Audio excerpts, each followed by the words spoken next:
Good evening, everyone. This is Kathy L. Murphy, the Pulpwood Queen, reporting from my little cabin in the woods called Murphy's Law. And tonight we've got a full house because we have the author, R.J. Lee, with his new book, Cold Reading Murder.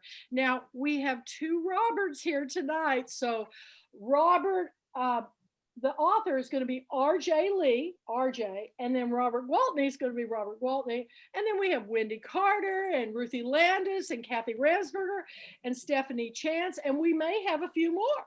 So thank you for joining us. I am really excited about this book because, and Robert had a dream about me the other night. People are dreaming about me. Isn't that cool? I'll let him tell you the dream. But I've always wanted to go to Natchez to tour this home that this woman who owns it collects costume jewelry. And she does trees entirely covered in brooches and necklaces and costume jewelry. And I think it should be a Pulpwood Queen trip with you being our tour guide. Robert, we'll just do a little road trip and maybe this fall, maybe for Christmas. That would be great. Wouldn't that be great? Yeah, It'd be great. I think so. Anyway, all of his, this book is about, well, it's about, it's about the crazy things that happen when people get together and have their fortunes read, and they're also playing bridge. So we're going to let Robert tell us all about his book, and then we'll find out what's the craziest things that have happened since it's come out. So RJ, take it away. Right. Well, that's the third in the series, my Cozy Mystery Series, which is the Bridge to Death Mystery Series. And that is a play on words. It's not a physical bridge, it's a game of bridge. And when my editor and I at Kensington were discussing the overarching theme of my Cozy Mysteries, because they pretty much have to have one, I said, well,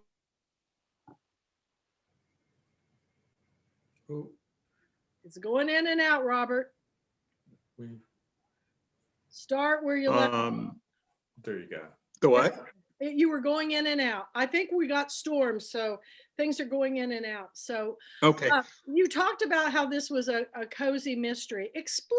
I did not know this. The last time we interviewed, you explained what a cozy mystery was, and I found that I didn't know what that was. Explain what that is again. Mm-hmm. Well, I would say historically, Agatha Christie was the person who came up with the idea of a cozy mystery, although she didn't intend to do that. She just wanted to write mysteries. She also didn't call them that, but I'm a big Agatha Christie fan. I think I've read everything she ever wrote, and now I'm watching on PBS the Agatha mysteries that are doing very, very well. I'm enjoying them so much. What she did, and she wrote in the 30s, 40s, and 50s mostly, what she did was to tie in her mysteries to what I would call cerebral themes. Her detectives, both Miss Marple and Hercule Poirot, were all brain people. You didn't have a lot of course, you didn't even have a lot of forensics back then. This is CSI sort of things, kind of take all the fun out of finding out what happened by using your brain. But a cozy mystery typically will not have profanity. It will not have a lot of graphic sex, or maybe even any sex at all. It just might have romance. And it won't have a lot of blood and gore. If somebody is murdered, they might be poisoned, or they might have an overdose of something. But in any case, they will not be splattered all over the highway, and there won't be graphic descriptions of it. So a cozy is meant to make you curl up with a book and have a cup of tea and a scone, and by the fireplace if it's in the wintertime, and just have a nice time letting it unspool while you try to guess which one of the suspects did it. So cozies are probably the fastest growing genre in the mystery universe. Now, there are other people that write more graphic things. And I don't do that, but people that want something that's a little more polite will probably enjoy cozy mysteries. So that's what a cozy is. And people ask me, do you think, I had one particular reader say, do you think my high school daughter could read this? And I say, absolutely. She could read it, sophomore, junior, senior in high school, and there wouldn't be anything to offend her or puzzle her. Like she wouldn't run to you and say, Daddy, what does this mean? What are they doing? So she wouldn't do that. Well, you probably wouldn't do that anyway, because they're explaining to us now what things mean. They're so much more computer literate than we are, for sure. And they're so much more aware of what the world is really like due to 24-hour news coverage. And we're all in tune with each other because of cyberspace. So, anyway, that's what a cozy is. And I'm doing a series right now. You said we were going in and out before on the.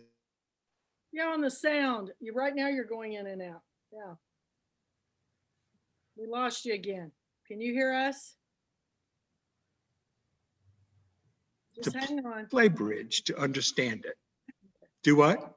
I said you're going in and out again. It's just from you on your end. Is anybody else going in and out? Or is it just Robert? Okay.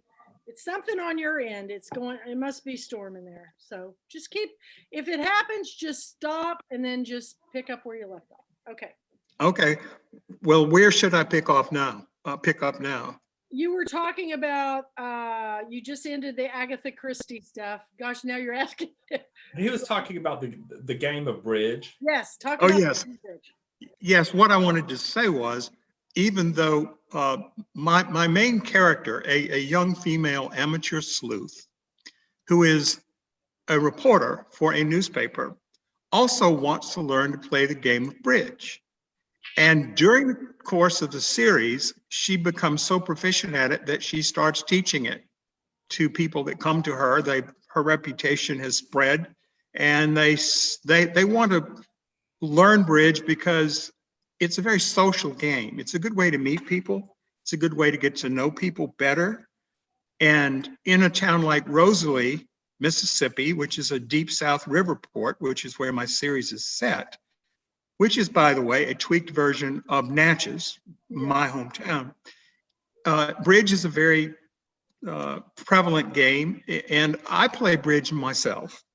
I do know about what I write about, and what I'm writing about, I do know. I don't have to research it. I played since I was 15. And I have to say, the most interesting thing that's happened to me in the last 2 weeks is that the two bridge clubs that I belong to have finally reconvened after 15 months of retreating from COVID. And we all agreed that if we were going to get back together, we would be fully vaccinated, which we all are. And that's the first step. And my advice is, if you want to fully rejoin society, get vaccinated. That's the first thing you should do. Unless you have a medical reason, get vaccinated. And it's not political, it's a matter of health, your health and everyone else's health. So that's enough of my little soapbox, but I am fully vaccinated, and so are all my bridge playing friends.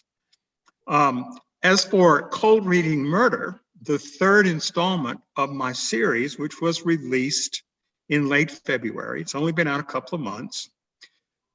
My heroine, my investigative reporter, her name is Wendy, and she has become so proficient that she has agreed to teach 5 people the game of bridge. She also runs her own bridge club, and she's going to integrate these newbies into the bridge club as soon as she thinks they're proficient enough. And so among these 5 people, they're all very interesting people that she wants to teach. We have an aspiring novelist who says he's come south to stay in Rosalie to research so he can write the great American novel, but it's going to be set in the Deep South. I don't know whether he wants to write To Kill a Mockingbird or Gone with the Wind, but he is an aspiring novelist. So he's one of the people that wants to learn bridge because he thinks he can do better research if he plays bridge with a bunch of people. So he's one. We have a middle-aged, recently widowed woman who wants to start life all over again. And she thinks learning to play bridge might be a nice way to meet men. It's a nice way to meet people in general, not necessarily men. The bridge club that I belong to, there's 35 of us, and there are 5 men, and can I do math? 25 women. So anyway, it's a better way to meet. It's a better way for men to meet women. But anyway, let's see, where was I? Charlotte is my recently widowed middle-aged woman who wants to start life all over again. And then the third one, the third of the 5, is a college student. And she's in her senior year of college. She is an English major. Her name is Sarah Ann, and she's very rebellious. And in almost every way, she's rebellious. Her mother is a very, very religious, by the book, you have to go to church every day type of woman. And Sarah Ann is a little bit rebellious. She feels a little bit oppressed by her mother's constant quoting of scripture. It's too much for her. And she wants to play bridge mainly just to defy her mother, because her mother says a drink and gambling and playing games like that are all the works of the devil. So she probably does it to defy her mother. She's number 3. Okay. And number 4 is probably the most interesting in that he has this derivation in me. He is a recently graduated theater arts major who has, in lieu of taking a job in regional theater, is delivering singing telegrams to people in Rosalie on behalf of a New Orleans company that does this. I mean, he has a kazoo, he has a top hat, he has a cane and a tuxedo, and he delivers singing telegrams. The reason he has a connection to me is because I actually did that. I lived for 30 years in New Orleans, and one summer in between jobs, I took a job for a company in New York delivering singing telegrams all over New Orleans, and that was pretty scary. Because that would be a book. Well, actually, at the time I was doing it, and I was still unpublished, I said, I need to work this experience into a novel, and I have, in a strange kind of way. So he's number 4, and the 5th of the bridge newbies that Wendy's going to teach is definitely the center of this mystery. She is a so-called psychic, or palm reader, or fortune teller, or whatever you want to call a mentalist. Her name is Aurelia, and she's set out her shingle in Rosalie, which is a very well-to-do community. And she feels that there's a market for her to tell people's fortune. So she rents a so-called haunted house in Rosalie as a great setting. And she and the other newbies convene for their very first lesson from Wendy, who takes time off or balances this with her investigative reporter status. And she, by the way, is married to a detective on the Rosalie police force. And her father is the police chief. So does she have access to things that she needs to when she solves her murders? Uh-huh. Do they tell her things they shouldn't? Yes, they do. And I did a great deal of research. I actually interviewed the chief of police of the Ole Miss police department, who is a woman. And she's a married woman. And I said, do you ever tell your husband things you shouldn't tell him at the end of the day? And she said, oh God, yes, I have to get it off my shoulders. I shouldn't tell him the things that I see and do and the things that are going on, but I do. So I'm right in that Wendy gets stuff from her husband, Ross, and her father that she probably shouldn't get. And she uses her feminine wiles on them a lot. But anyway, the very first session, bridge session, in which Wendy teaches these 5 bridge newbies the basics of bridge. It's just a little brief thing, and you will learn a little bit about bridge. It's not going to be a long, drawn-out thing, but you will learn a little bit. And after the bridge session is over, which goes very well, Aurelia offers to give each of the other newbies plus Wendy a free cold reading. In case you don't know, a cold reading is simply what happens when you go to the office or home of one of these mentalists or fortune tellers or palm readers or psychics, whichever you want to call. Aurelia pretends or likes to call herself a psychic. She's going to give them a free cold reading, and she's just going to get vibes from them, and she's going to tell them the important things that are going to happen to them in the future. So in the very beginning, the reader wonders, okay, is she the real thing or not? Is she akin to one of these 1-800, $1 a minute? Your future is, you're going to be happy, you're going to be smiling, all these vague generalities, and the mentalist uses clues that the client gives them to spin further. So you don't know whether she's the real thing or a scam artist. But it turns out the first 5 people, those 5 people get their cold readings, and each one of them seems to be accurate, and not in a general way. For instance, the author, the aspiring author, Vance, emerges from his session saying, I can't believe it. She told me the plot of the novel that's in my head that I am writing. It's not written down, but she told me what it was. And so the others say, well, that sounds pretty spooky. I guess I'll go ahead and have my free cold reading. So they all do, and they all seem to be accurate. But when the singing telegram deliverer, whose name is Milton, gets his, something strange happens. Both Aurelia and Milton come out of the cold reading room kind of staggering. They both look spooked. Milton is so afraid of what she has seen for him, and Aurelia is afraid, that nothing is ever the same. People wondering, the others are wondering what's going on. And Milton skips town. He just disappears because of the fact that whatever she's told him is so unnerving. So at that point, the reader tends to believe that she's the real thing, and she's actually spooked everybody or got them on her side. To cut to the chase, 2 evenings later, when Wendy comes by to visit with Aurelia, she finds her dead in her cold reading room with a suicide note and all kinds of traces of cocaine all over the place. So apparently, Aurelia has committed suicide via an overdose of cocaine. So I will do no spoilers. I will only say that Wendy does not believe that it's suicide, because she had gotten to know Aurelia when they set up this whole bridge thing. And Aurelia was so excited about coming to Rosalie. She thought she could really make a living.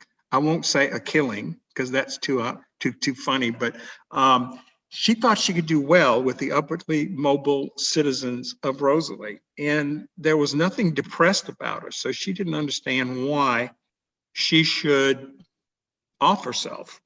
Although the suicide note was determined to be in her handwriting later by the forensics that are in the novel.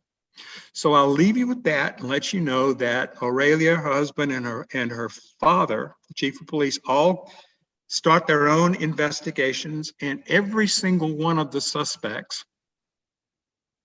seems viable. It takes a while for you to get to know them. And it also turns out that just about every one of them had a meeting or had a visit with Aurelia the day she died. So they're all there. Their fingerprints are all over the place. There's too much evidence, and there's nothing more specific than that. So I have to leave it up to my Wendy to come up with the right fit of the pieces of the puzzle. So that's kind of the basic story.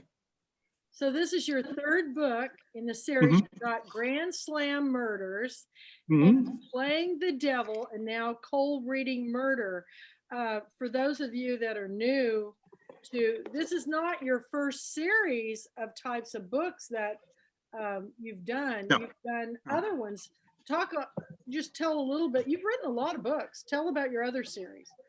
Yeah, I turned the 16th published novel into my editor in January. It's now in production in New York. I'm waiting to see the cover from the art department.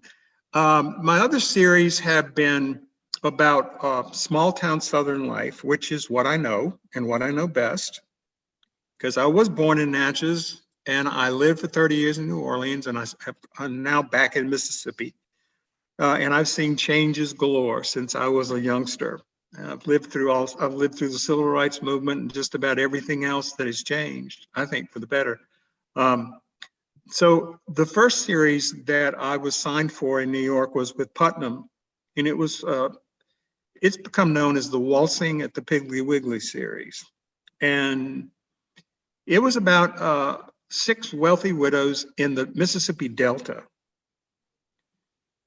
who loved to go to the Piggly Wiggly and shop, and sometimes together, sometimes not, but they loved to go there and gossip and see what was up on the bulletin board and keep up. It was kind of like a social spot for them.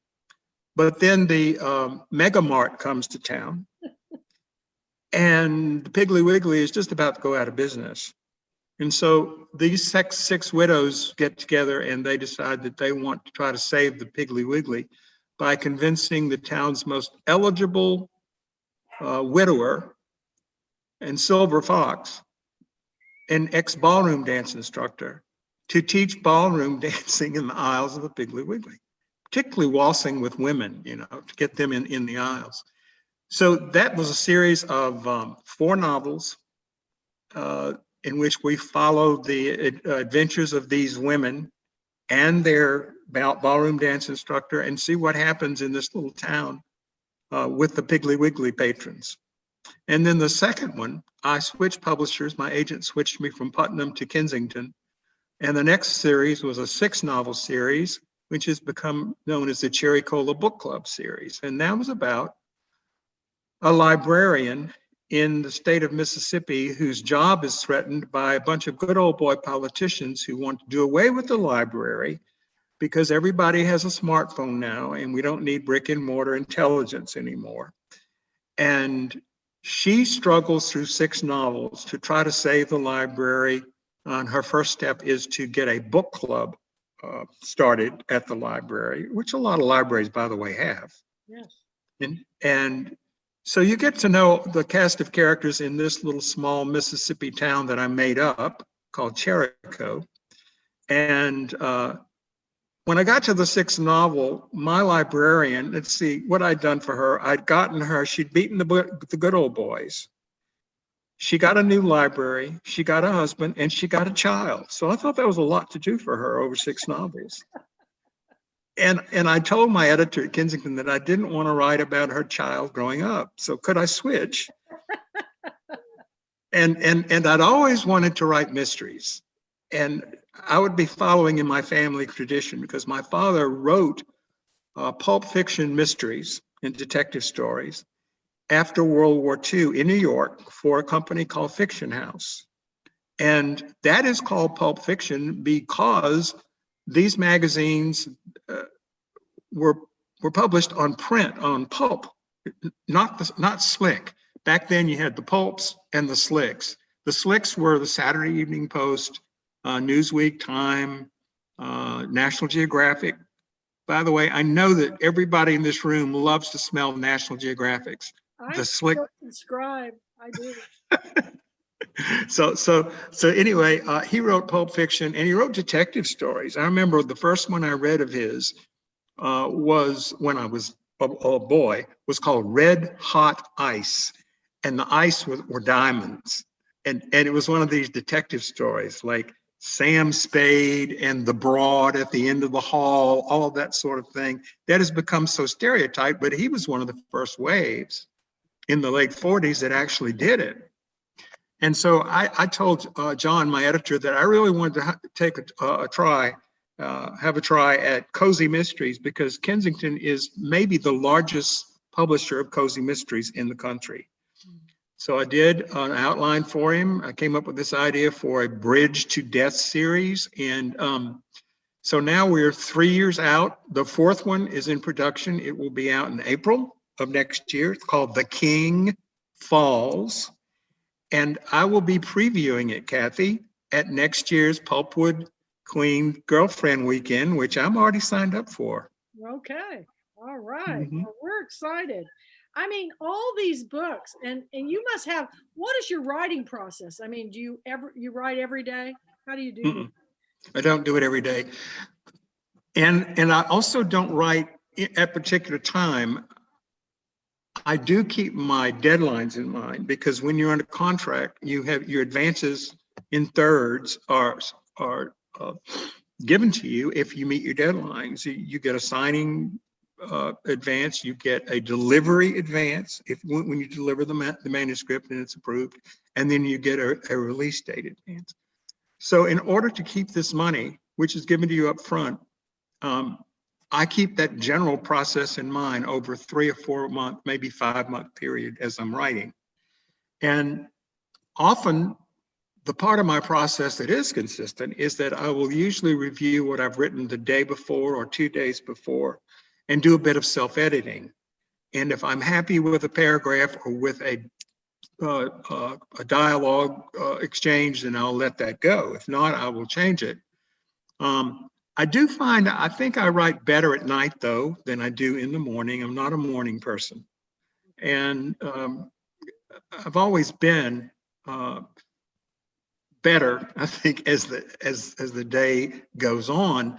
But I never go more than 2 or 3 days without revisiting what I've done. And sometimes I will look at my word count on my computer.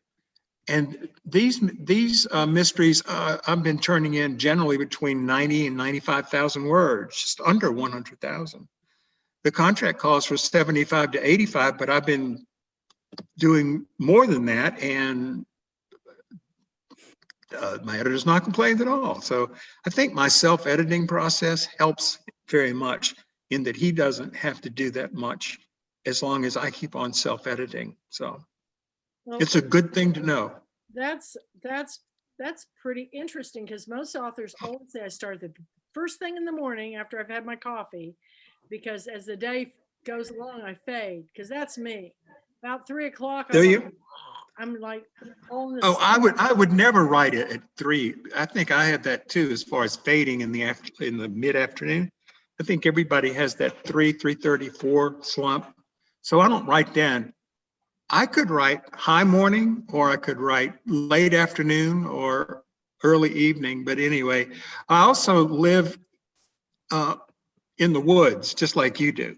Mhm. I have 3.5 lovely acres, and my house is built right into the forest. I mean, all Oh, my windows, yeah, I all want to my see windows. pictures. I want to see Yeah, well, pictures. I know, I really should do that. And right now, everything's in full bloom, and I'm in my great room, and all of my windows are looking at treetops in middle of the trees, and you don't see the bottoms at all. Is And you're up a little bit? Yeah. yeah, I'm up a little bit. It's That's not on piers or anything like that. It's a stucco house that is not surrounded by lawns. It's surrounded by stones, marble chips, and rocks. And so the 12 deer that live on my acreage don't bother me, because they graze far out. There's nothing there, no plants for them to. I've seen the buck, 3 does, and I get to see the fawns every year, including I can look out my window and see the little spots. And there's a marshy pond, not on my property, but I overlook it, and there's 6 ducks on it and 12 turtles that sun themselves on the logs. I'm like a National Geographic special when I walk around the house. Don't run into any wild hogs like I did, do you? Feral hogs, you mean? Yeah. Did you? Yeah. 6 of I them. don't think I don't think we have any in this part of Mississippi. I know they have them in Arkansas, don't they? No, those are Razorback fans. No, I had a tree fall, and Uh, just horizontal to my cabin, and just when I was on the phone, I just heard this noise and just saw it fall, and I thought, oh my gosh, I was on the phone. I got to go out and take a picture of this, because this tree came down. So I walk out in the woods to take a picture of it. It's about 30, 40 feet out. And just as I put up my cell phone to take a picture of it, I heard this rustling noise and I lowered Oh, the camera and 5 or 6 of them come up over the tree and they see me and I'm tall. So they see me and they just turn around and run back, jump over the tree and go down the ravine. But all I had on me was my cell phone. I go, I can't even imagine beating off a wild boar. with a cell smartphone. It's not that smart. So now when I go out, I have a ravine that has runoff from, we have a natural springs. I Mhm. take a pitchfork. And I thought, by God, if they come for me, at least I'm going to do some damage. But Wow, yeah, it's a little scary. It was broad. I have heard, yeah, I have heard of them being problems in certain parts of the South where they're overrunning crops and things like that. Well, So, they trap them here and then they haul them off. But you'll mhm, see them dead on the side of the road, and I'm telling you, they're they're massive. huge. They They're really are. the front part of it's bigger than the back end. I don't know how to explain it. They're black and hairy and teeth, and they're Stephanie knows her husband's a hunter. Has he ever hunted any wild boar? You're on mute. I can't hear you. Jeff, You're mute. You're mute. Your button. push your button. Okay, now y'all can hear me. Yeah, Yeah. we can. Yes, I'm sure he has many times. He just doesn't tell me. She did. Stephanie's a vegetarian. And an animal lover. Yeah, yeah, me too. I mean, an animal lover.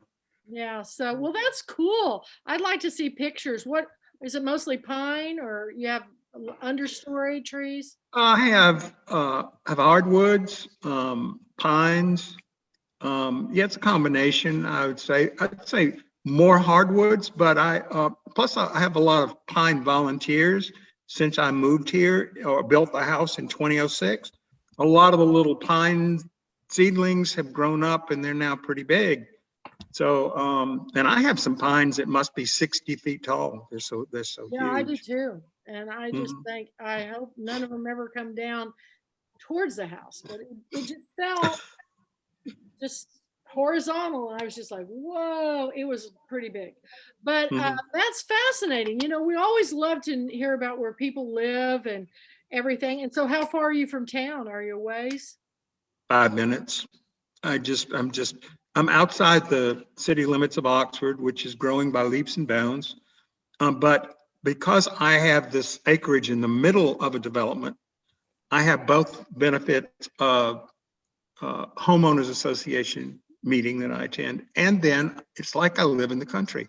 My road, I don't have a driveway, I have a road. It's 1,000 feet long, and it Wow. winds through the woods. And so I think I have the best of both worlds. It's very, very conducive to writing. I can Yeah. look out one of my windows at the turtles and the ducks or the deer. The deer will run right around where I'm looking, and they're actually frolicking like a Disney movie. They actually do that. They also rut when they're in mating season, and that's the Yeah. very But tip. I haven't seen more than one buck, so I don't know. Maybe this is his territory. I got between two of them one day walking, and Did you? that was not. It's really bad when the big one was chasing them through the woods, and they came across the road, and I was walking on it, and the young one stops, and he turns around, and he starts pawing, like a bull does on those. Yeah, that's what they'll do. Yeah. Starts Uh-huh. pawing, and I go, oh, and all I got is cell Was phone. your smartphone? So I just started walking backwards till I hit the corner. And then on the side is the big one right in the woods right beside me, looking at me. Mhm. And I turned the corner and ran all the way home. I got my aerobics that day. So, Well, you really are out there in the woods. That's good. we have a no kill zone here, and we have Mhm. 4,000 people that live in this gated community, but you can't see Mhm. them because we've got so much woods in between. Mhm. It's really nice. So yeah, it's a perfect writer's paradise. I enjoy it. Nobody, I can stay in my pajamas. I could have stayed in my pajamas the entire time of COVID and nobody would ever know, because the only person that comes to my door is the UPS, FedEx, or mailman. And they Mhm. know if I don't answer, just to put it in my studio. Mhm. So I rarely see anybody. And I have to run over to Stephanie's so I can feel like I'm not in the apocalypse. And I do that quite as much as I can. So anyway, but I love living here. This is the perfect writers community. And now there's nothing for sale because all these Dallasites are trying to get out of the city since the COVID. Mhm. They're buying up property left and right. So when I moved here, there were 3,000 homes. Now there's 4,000. And they just build two places just around the corner from me. But Mhm. you have to drive out to see them. So anyway, that's fascinating. So you go to town to play bridge and it's about 5 minutes away. Just a 5-minute drive. It's uh, I used to go to the grocery store, but I have them delivered now because of COVID, and that seemed to work pretty well. Plus, I'm keeping people in business. I tip them like 25% for delivering my groceries, Well, yeah, they got to and come down that 1,000-foot drive. that, I hope they have 4-wheel drive. Is it? I tell you, we did have a snowstorm here this past winter, and I couldn't get out for 3 days because of my driveway. There was no way I could get out. So I couldn't get out for 3.5 weeks and I had no water. Yeah. oh God, that's right. You had a boil water thing, didn't you? Didn't you I have a had boil? all my pipes froze and burst. My roofs were damaged, and I'm still dealing with it because I've been trying to. I have my camper that got torn up over at Camper World, and I can't get anybody to call me back. They've had it for a month, and Mhm. it's a nightmare. But it's worth the price to pay to live amongst the trees. So I think let's so. open it up for some questions. If any of you, now Stephanie, you for a while were selling the books in your shop, right? Yeah.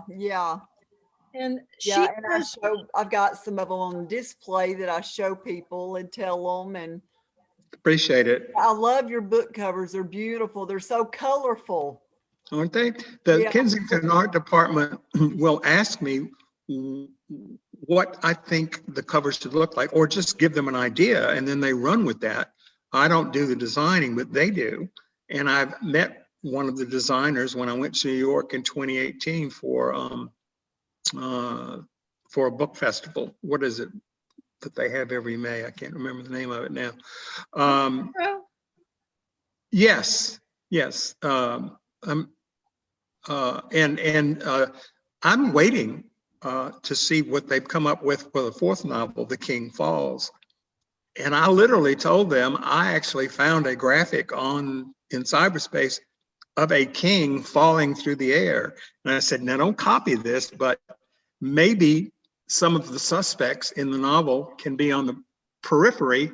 And as he's falling, a deck of cards is twirling around him like the illustration in Alice in Wonderland. You know how the deck of cards come to life. And anyway, that was my suggestion. I don't know what they're going to come up with, but the covers do please and attract people, I think. and that's amazing you're getting advances, because I don't know any authors getting advances anymore. Nobody. You don't? No. Very few. Wow. Do you Well, guys know of any? I feel very fortunate then, because it seems like I've been getting them for like, how long now? 18 years. Well, they You know, piecemeal them out to you in three different that's right. books. But That's right. I got a huge advance for my first book, but this second one, the Pulpwood Queens, I think Stephanie sold more copies of that book than anybody because everything got canceled, and she's got copies in her store. But I think I've made $100 or $200 off of that book. I got to get at once I get back out there, it'll pick back up because we've got 70 authors in it, And we're doing, you guys, just so you'll know, we're doing another anthology Mandy is putting together. So for people, especially that don't have books that are coming out until later in the year, if you submit a story to her, they have to be edited. She's putting together another book that's going to, she's going to publish through her Three Dogs Press. And let me tell you what, Mandy, she knows, she has so many skills you would not believe. She really helped me finish up this website that, that we barely got started with Sean. And I have to thank Teresa Backen, who she won the website design at Girlfriend Weekend. And then she contacted me and she said, I already have a website. I don't need it, but I heard you need an artist site. And I said, do I ever? And so she gave it to me. And I said, I don't know if that's right. You tell him you're going to do that. And it worked out. It worked out well. But Mandy helped me finish it and it's up today. So I'm pretty pumped Good. about it. I've got my art going up and I've got more to photograph. But anyway, are you touring only online kind of things or? Yeah, let me give you a little summary of what happened. 2020, as you know, COVID wrecked a lot of different things, and I had a book tour that was going through the fall. My last actual in-person event was March 11th. And wow, you got to do it. Stephanie and I had one event. Did you? Yeah. Well, I was able to get a few things in. My last one was in Fort Knox, Kentucky, March 11th. And after that, all the festivals that I was going to got canceled, all of the library events, all the bookstore events, and anything I did after that was virtual. And everything I've done so far this year has been virtual like this. But it looks like there might be an opportunity to do a few in-person things starting in the fall. And just as my bridge club is starting to play again, I'm thinking like Pulpwood Queen Girlfriend Weekend in January 2022 will bring back the return of in-person events.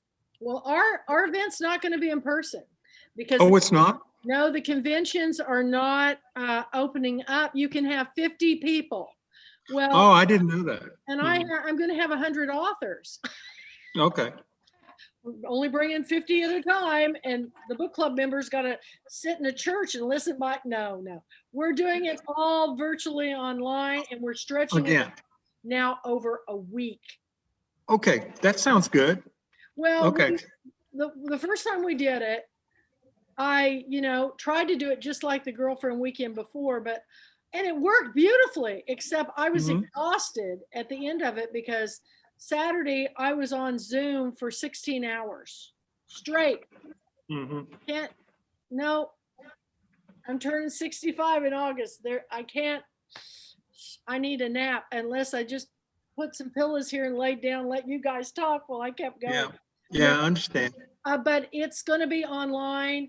And then I'm hoping 2023, we will be back meeting live, but we're going to do a hybrid because what happened by making it online, authors that I've never been able to get to come were able to come from the country, from New York. Adriana Trigiani has wanted to come for years, but she just can't, She said, you have it online, girl, I'm there, and we had author from Paris and Spain and Malta and Canada and book club members from all over the place. And they said, it's really nice. And the expense of coming to these events it's not cheap because you've got flights and cars, and some people come by plane, train, and automobile to get to us, but it's worth it.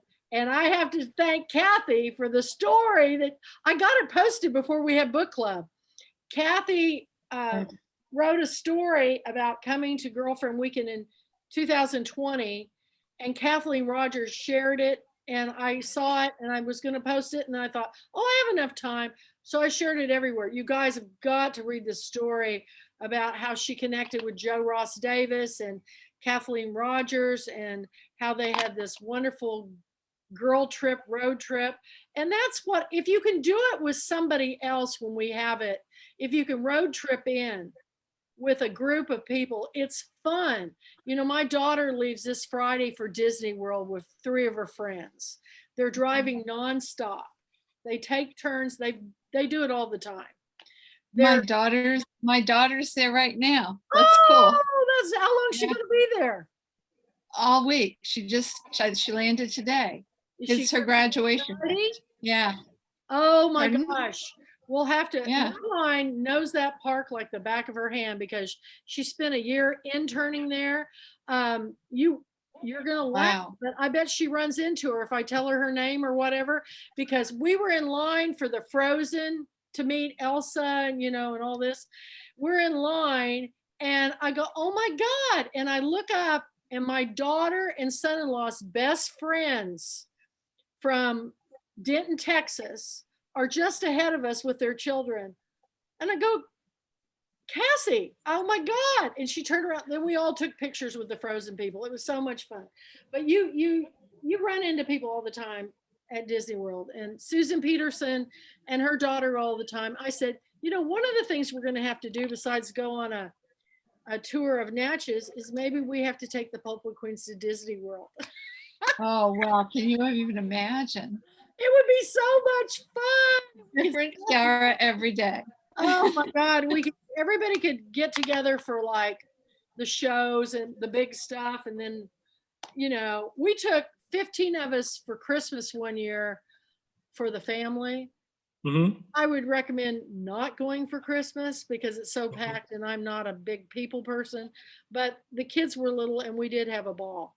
And Santa Claus, the cool thing about it is Santa Claus will deliver presents right to your room. So if you buy anything, you just give them your key room number and then it's delivered. So Santa came to Disney World. It's cool.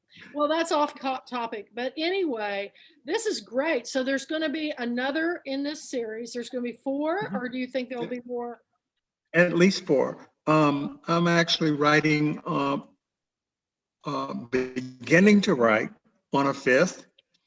And what we're going to do is see exactly where everybody is in the publishing industry in 2022 and make a decision on 2 more. So we'll see how that goes. But there's definitely 4, and 4 have actually been written, 3 published. By the way, I just had a thought. Natchez has a large convention center and a convention hotel. It has about 1,400 rooms, which you won't need that many. I was wondering if I could put you in touch with the director of the convention tourism in Natchez and the mayor. They would love to have the 2023 event in Natchez. Hook me up. Let's see who gives us the best deal. I've already got a pretty good clue into a place to have it. Actually, I've got 2 people that are vying to get me to come, and they're out of state. So, but you know, Okay. I think it'd be great to move it around because it's I think so. fair. I know Book Expo, they always move the big book club convention around, but the one they go to the most is always at Javits in New York. You know, we went one year to Los Angeles and I about went broke because in Los Angeles, you can drive for an hour to get to an event. Oh, God, yeah. And you cab fare, you better rent a car and then you got to drive in it. But I have to say, now Chicago was great. I love the Chicago at the big convention center there because there's so much to do in Chicago. You know, I love it. But Chicago, let's see, I went to Miami. Miami was pretty fun, but man, I could write. I might have to write. I think I'm going to have to write a travel book because what happened to me in Miami. I mean, I look over and I'm sitting in a cab and right next to me is Margaret Thatcher. No kidding. She's like looking right at me and I'm looking right at her. And I've got a Portuguese driver that we didn't have any brakes. So when we got to the hotel, I swear to God, we got to the hotel. He said, I'm going to gear down, but when I pull up in front of it, you're going to have to jump out. I almost rolled. I mean, that's. Did you? Yeah, with a suitcase, you know, and I was younger then, but I was like, and then he just kept going. He just pulled through. opened the door and I just kind of ran out. I still can't believe I did that. That was Yeah. crazy, crazy. But seeing Margaret Thatcher sitting right next to me, I mean, that was really bizarre. So yeah, Natchez is a very cool place. I've been there. I've been there. I've been down the Natchez Trace Road. Trace. I love the kudzu. I love the river, and there's so many great stories about, because it's built up, and then they've got that bluff, and the stories of what it was like back in the day. Yep. It was a pretty wild town, let me tell you. That's Natchez under the hill is what you're referring to. It was like a big waterfront district. It was more wide open than the French Quarter. There's only one street now, and it's all very polite. It's B&Bs and restaurants now. And by the way, speaking of that bluff, because Natchez is on 200 to 300 foot bluffs, my psychic character, rents this haunted mansion on the high bluff, as I call it. And there really are several.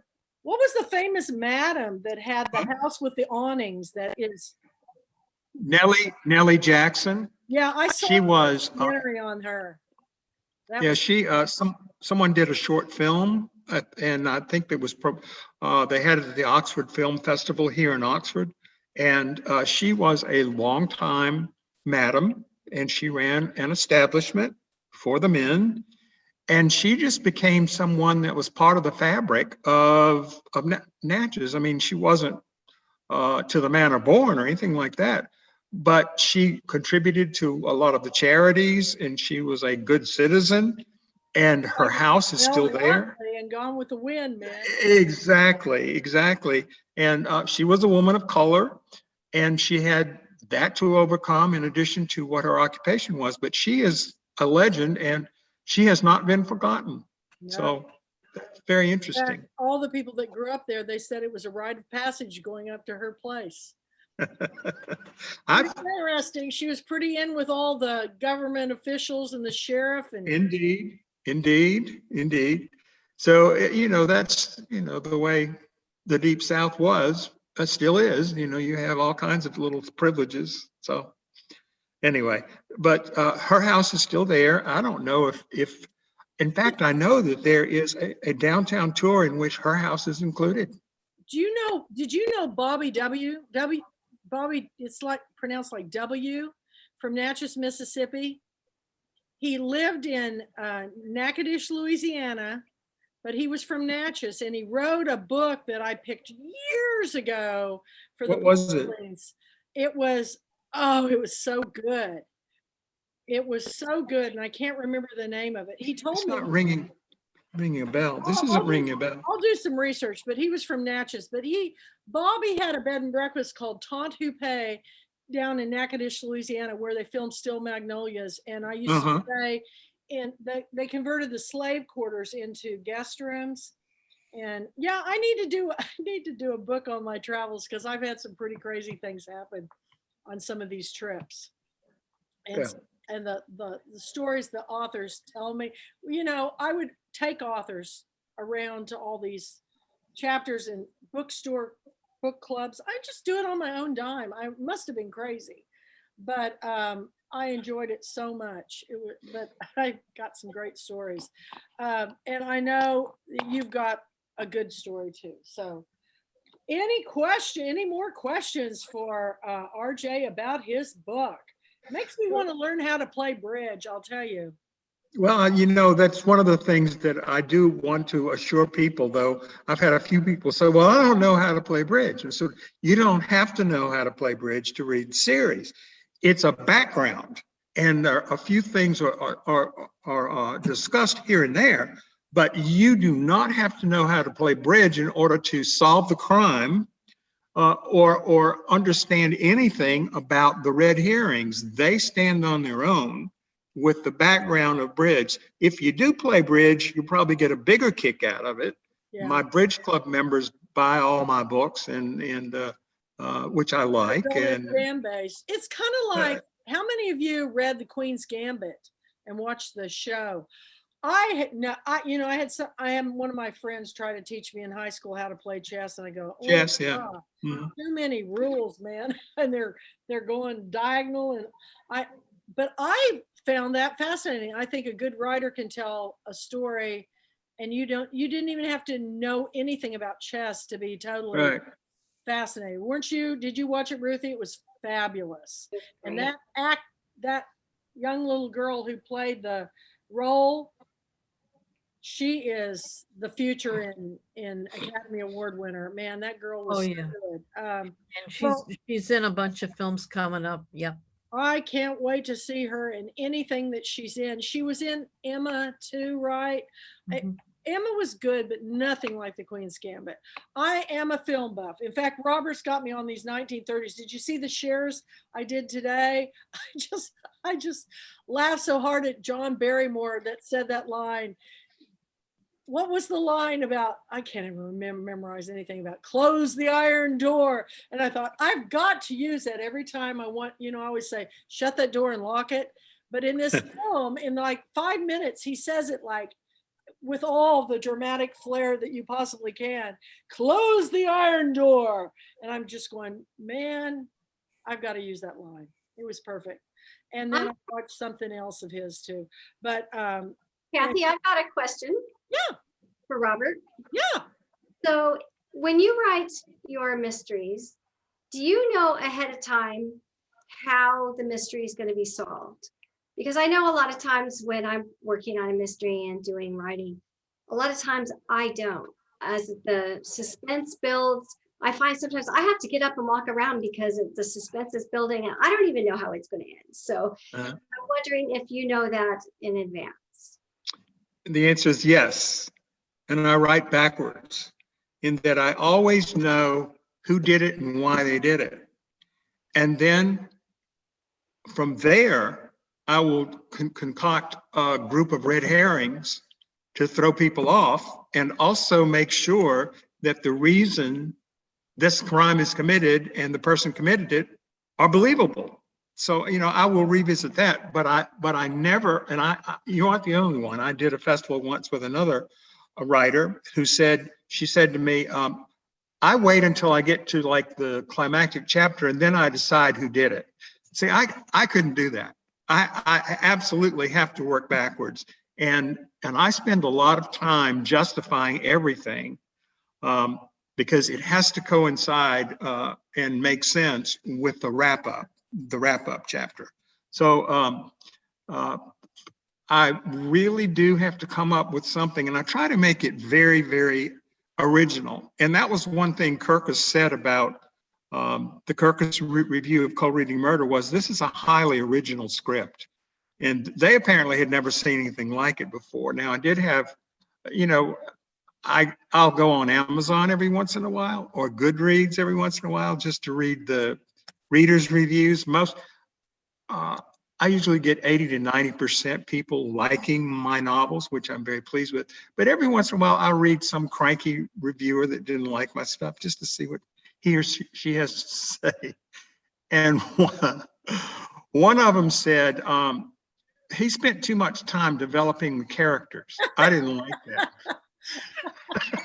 And, cardboard characters are not for me. They're not my style. So I'm proud to say I want to, especially working in series fiction, I like to develop the characters and give new insights into them that the reader didn't know in the previous book. So I really have I've done 2 standalones, but everything else, 14 other novels have been series fiction. So I hope that answers your question. Yes, it does. Thank you. Well, it looks like we're running out of time. So Okay. we are going to wrap it up. Is there any last words you want to share with all of us about your book, or where can we get this book? We can get it from anywhere, right? You can get it from B&N. You can get it from Amazon, indie bookstores like, what is it, Murder by the Book in Houston. Murder by the Book, definitely. But does Main Street Reads have the information did you send them signed book plates? Oh, Not Murder no, Book, I haven't done Main that Street yet. Reads. Do that Oh, because Main Street okay. Reads is asking all the authors to send signed book plates, and then when she sends them out, she puts it so they get autographed copies, and they're giving a discount to Pulpwood Queen. So Do you have, send me that link again, will you? it's just mainstreetreads.com. And Okay. Sherry Staunch is the owner, Stauch, Sherry. I And think we've had communications before about this. Yeah, I may have tell forgotten to do it. all of you out there, when your books come out, you Mhm. want to make sure that they can get it through Ingram. You can make Mhm. sure that you send signed And- book plates, and then they Yeah, the wholesalers also have it. Yeah, don't Ingram, ask the Baker, and Taylor. bookstore to order their books from Amazon because that's their competitor. I know that. A lot of The authors wholesalers also have it. Yeah, Ingram lot and Baker, and Taylor. Yeah, a lot of authors don't realize that Amazon is the independent bookstore's competitor. So you don't want to ask them to order the books from your competitor. And No. Sherry is compiled. In fact, if you go to my website and you click on your book, it takes you to Main Street Reads to order it. Now, she'll Okay. order it for you, but if she doesn't have it, she'll sell more if they have signed book plates. So just remember that. And then Okay. I'm trying to think of any other breaking news before we go. Oh, well, please join me Thursday night. Thursday, do we want to talk about that a little bit? Where's my notebook here? Me? Are Yeah. you? Yeah, Thursday So it's Thursday at 3. afternoon Yeah, afternoon. at 3 Central, 4 Eastern. Everything Pulpwood Queens and Kathy L. Murphy. I'm interviewing Kathy. And please join us. Facebook.com/Kathy Ramsberger with the P. I'll put it in chat. And I'm basically just posting a bunch of stuff this week about my experiences with Pulpwood Queens and about Kathy. And so take a look at the page if you don't. And it's recorded, so you can always watch it later, but it's live and you're more than welcome, everybody. I'm really hoping you guys will all join me. It'll be so much fun. And I can't thank Kathy enough. She's just really gone beyond the call. Thank you enough. And then Okay. also this Saturday night, we're going to be talking about Gypsy, which is the film starring Natalie Wood. And we're having so much fun with our book and film club. And I just never know what Robert's going to wear. He had a suit coat on last week that was to die for. And we don't, and now Ruthie's going to dress up too, aren't you, Ruthie? We're getting people to dress up for it. It's kind of like mini hairball, you know, mini hairball. That sounds wrong. That just sounds like something on the back of a dog's leg. That Okay. didn't sound good. But anyway, we're going to be, we go online and we just talk about the movie, and then we share the stories of our experiences watching the movie, and then we kind of go off the chart talking about other actors and experiences, and it's just a blast, man. I live for Saturday nights, and it used to be at the beginning of COVID, I go, another Saturday night, you know, what are we gonna do, you know? And I've read so much. You guys can't see my studio has taken over my living room area, but I have stacks of books stacked all the way around. When my little grandson came, he thought it was a book fort. Yeah. He was having a ball. His mother goes, "What if they fall on him?" And I go, "He's fine." Anyway, I've got 2022 lining up over here. I've got ones to read over here. I've got the 2021s behind me, and I've got 4 stacks up at least 3 foot high of just books that I still haven't gotten to. And I actually had an author email me, and she said, "You never read my book. How could you say you never read my book?" And I go, "I can't read 1,000 books in a year." I look at all of them. And then if I can't, I can only work in 12 books, y'all. And so if I look at all of them, and then if there's some that look really good, I have to work them into the next year. In fact, Kathleen Rogers came for 4 years before I ever worked her book in.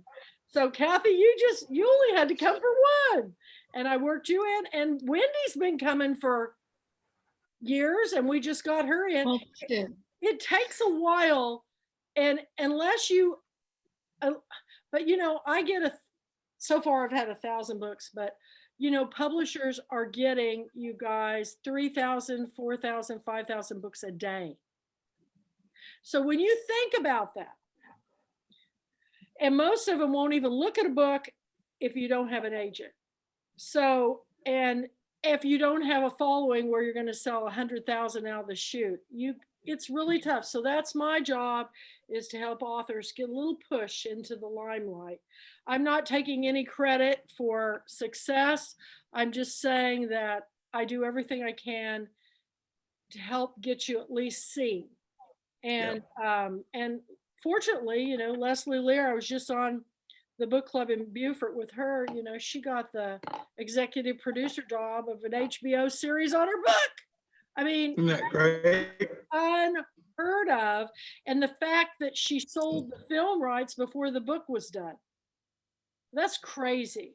But you know, in this world, whatever we do, the more you work at something and the more you never give up, eventually something's going to happen. It may not happen the way you think it's going to happen, but if you work hard and keep pushing ahead and honing your craft, improving your writing, you know, making the connections, it's going to happen. I really believe that's true. So I thank you guys for joining me tonight, because it's so much fun to see all of you. I mean, just like RJ here, we're in the woods, we don't see anybody. So thank you for joining me, and we'll see you 3 o'clock on Thursday. I'll get the information out there for you, Kathy. Okay, good. And at 6 o'clock, Robert Gwaltney for the Book and Film Club. And you're not going to come as Carl Malden, are you? No. He is She's just, too pretty for that. you know what? I Nobody agree, wants because to that I never could Oh, understand. This is terrible because he's, you know, no longer here. I couldn't understand why anybody, there's nothing, his personality. Are you the same way, Ruthie? I was just like, you know, I love a lot of people that aren't necessarily deemed, you know, Brad Pitt. Mhm. You know, Steve Buscemi is one of my favorite actors. I think he's a doll. And, you know, the first time you see him, he's kind of a different looking cat. But He is. I love him. But Carl Malden, nah, no way. Rosalind Russell, she did the wise thing. Kathy, have you ever seen the film Parting Glances? Because Steve Buscemi is in that. It's one Parting of his early Glances. films. I've Parting seen, Glances. It's a have you great. seen Trees I have a Lounge? copy. It's a great, what I'd call gay themed film, but it has a mainstream quality to it. But he's wonderful in it. It's one of his early Does he play a films. gay man in it? Uh-huh. I've got to watch that. I haven't seen that one. Is it on? Yeah, you need to see it. Is it on Netflix? Not sure. It was kind of like an indie film. I think it's like from the 80s sometimes. He's done a lot. One of my favorite quirkier films of his was Trees Lounge. I even bought a T-shirt that said Trees Lounge on it one time.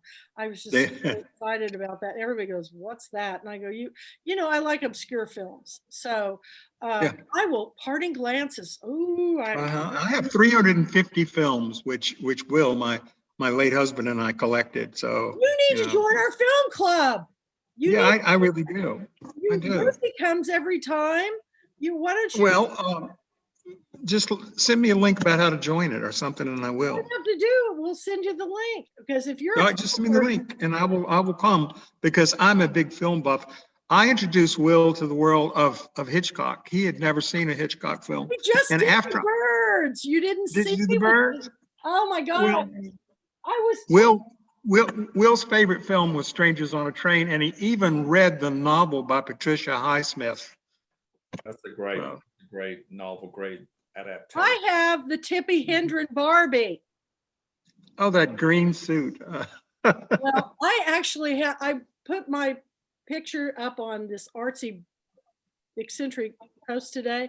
Somebody goes, "Oh my God, where'd you get that jacket? I love it. I want to see the full jacket." And I said, "Well, I love it myself, but I really got it at Dirt Cheap in Tyler for $4.99." Dirt cheap. But anyway, they just released today Helen Keller Barbie. Oh, Helen Oh. Keller Barbie. Can you Oh, believe okay. that? that- No, I'm if it's on the Walmart shelf, I'm gonna have to get it because the young Helen Keller or the older Helen Keller? older. Not the Patty Duke older. little girl one. It's Yeah, the little older. girl. And she's Yeah. got, yeah, and I did not know she was from the South. Yeah, Tuscumbia, Alabama. I did not know that. But Yeah. I thought, Andy Helen Sullivan Keller wasn't. Barbie. I can't even imagine. How would you play with a Helen Keller doll? I don't know. Got to wrap it in boas. Water. Wah, wah. Oh, Annie, water. She was doing the W and putting her hand under the pump. I was thinking. See, I remember when she was when she was a little girl and she was trying to get her to eat properly. So the Helen Keller Barbie comes with like food in the hair. Uh-huh. We're being recorded. I love Helen Keller. Everybody, I just want you to know, Oh, yes. I love Patty Duke as Helen Keller. It's a wonderful. Remember that. It was a great It was movie. the highlight of Petty Duke's career. And I will be looking for the Helen Keller Barbie because to add it to my wonderful collection. This is a I was thinking Phyllis Diller, I think, for some reason. Phyllis Diller. I actually went as Phyllis Diller for Halloween when I was a kid. And I remember walking up the drive. It's in my book. I was walking up the driveway in a sequin tent dress with my mom's pointy boots on and my cigarette holder. She's the one with the boas, right? And she had the ratty hair. And I went walking up the driveway and I go, "Fang, where are you, Fang?" That's her husband. And all the girls in the garage looked at me and go, you know, there they were in their little Cinderella outfits. And Yeah, Superman. yeah. And here comes Kathy walking in as Phyllis Diller. I was always a strange child. So anyway, we're gonna have fun on Saturday night. Okay, I'm sending you the link. I'll send you all the links. I'll see you Thursday. See you all Saturday night. Y'all have a wonderful week. Thanks. COVID. You too. Bye. Bye. Everybody. About the story. Bye.